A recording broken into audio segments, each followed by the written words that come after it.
नमस्कार, मैं हूं डॉक्टर राजेश ठाकुर अपने इस चैनल पर एक नए अंक के साथ। आज मैं आप लोगों को इंग्लिश लिटरेचर और अमेरिकन लिटरेचर के पीरियड्स के बारे में बताऊंगा, जो ग्रेजुएशन और पोस्ट ग्रेजुएशन स्टूडेंट्स के लिए बहुत ही फ़ायदेमंद है। पीरियड्स, हर लिटरेचर में एक पीरियड्स होती है। इंग्लिश लिटरेचर में और अमेरिकन लिटरेचर में भी पीरियड्स बहुत ही इम्पोर्टेंट फैक्टर है। इसके बिना हम न कोई पोएम, ड्रामा, प्रोज, ऐसे कोई भी चीज़ का हम सही अध्ययन नहीं कर सकते। और ये हम जिस पीरियड का अध्ययन करते हैं उस पीरियड से रिलेटेड जो लिटरेचर होते हैं उस पर उस एज का बहुत अधिक छाप होता है।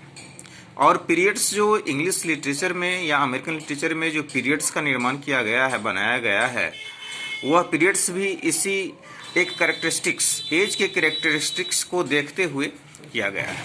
तो हम लोग अब आज आते हैं इंग्लिश लिटरेचर और अमेरिकन लिटरेचर के का जो कैरेक्टरिस्टिक्स है उसके बारे में स्टडी करते हैं। सबसे पहले हम लोग आते हैं पीरियड्स इन इंग्लिश लिटरेचर के बारे में। इंग्लिश लिटरेचर जो इंग्लैंड से जुड़ी हुई है उसी के बारे में यहाँ पर हम लोग पहले स्टडी करते हैं। पीरियड्स इन इंग्लिश लिटरेचर में जो सबसे पहला पीरियड आती है वो है Anglo Saxon period. Anglo Saxon period की शुरुआत 650 से ईस्वी से 1066 ईस्वी के के बीच माना जाता है। उसके बाद दूसरा आता है मेडिएवल पीरियड। मेडिएवल पीरियड को मिडिल एजेस भी कहा जाता है, जो 1066 से 1450 ईस्वी के बीच माना जाता है। तीसरा जो पीरियड है वो रेनेसा का है, अर्ली रेनेसा, जिसे नवजागरण कहते हैं। यह 1485 से 1558 के बीच ईस्वी के बीच माना जाता है। चौथा एज आया है एज ऑफ एलिजाबेथ, जो 1558 से 1603 के ईस्वी के बीच माना जाता है। उसके बाद का जो पीरियड है वह है Jacobean period and metaphysical poetry. ये थोड़ा सा एक्सप्लेनेटरी है, क्योंकि जो ड्रामा से जुड़ी हुई अधिक बातें हैं वह जैकोबियन पीरियड में आ जाता है और पोएट्री से जुड़ी हुई मेटाफिजिकल पोएट्री। तो दोनों का एज 1603 से 1633 ईस्वी के बीच माना जाता है। उसके बाद आता है एज ऑफ मिल्टन, जो 1630 से 1666 ईस्वी के बीच माना जाता है। Thereafter, there is the restoration age.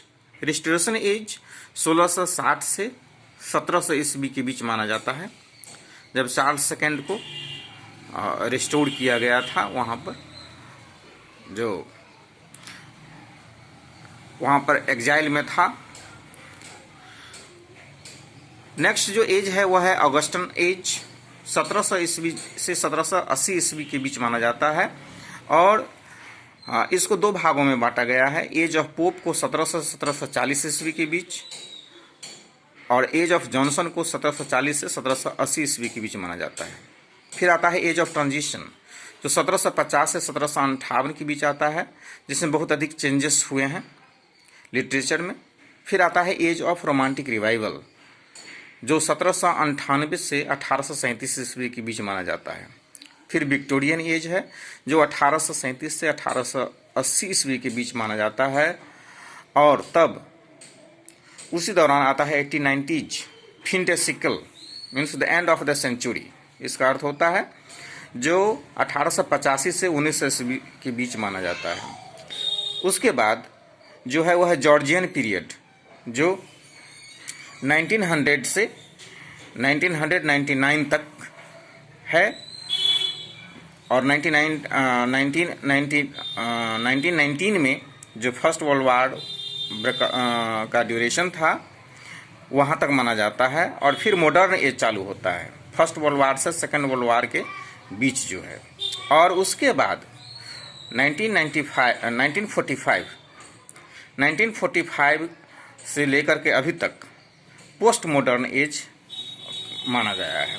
तो यह इतनी एज है इंग्लिश लिटरेचर में, जिसे पढ़ना इंग्लिश स्टूडेंट के विद्यार्थी के लिए जो ऑनर्स है, पोस्ट ग्रेजुएशन का कोर्स कर रहे हैं, उनके लिए बहुत ही ज़रूरी है इन एज को जानना। अब जो नेक्स्ट हम डीलिंग कर रहे हैं वो है periods in American literature. American literature का जो हिस्ट्री है वो बहुत अधिक पुराना नहीं है। जब उसकी खोज की गई थी उसके बाद से उसका डेवलपमेंट ग्रेजुअल हुआ है, इसलिए इसमें इंग्लिश लिटरेचर की तरह बहुत अधिक विविधताएं नहीं हैं।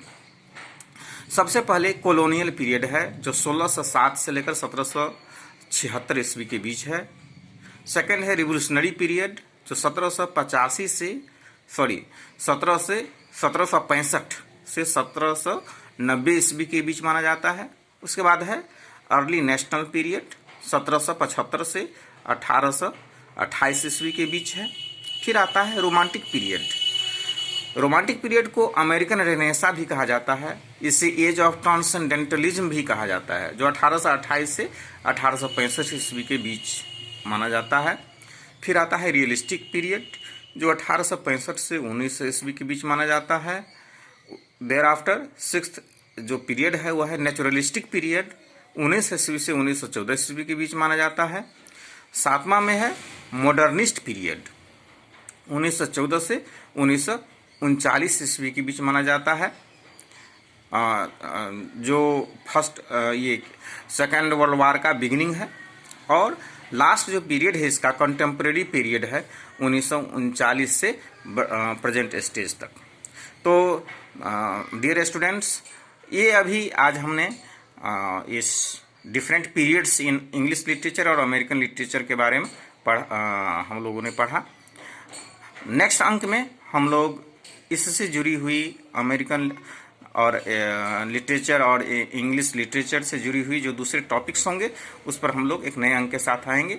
अगर ये वीडियो पसंद हो तो इसे लाइक कीजिएगा, सब्सक्राइब कीजिएगा, शेयर कीजिएगा। Thank you.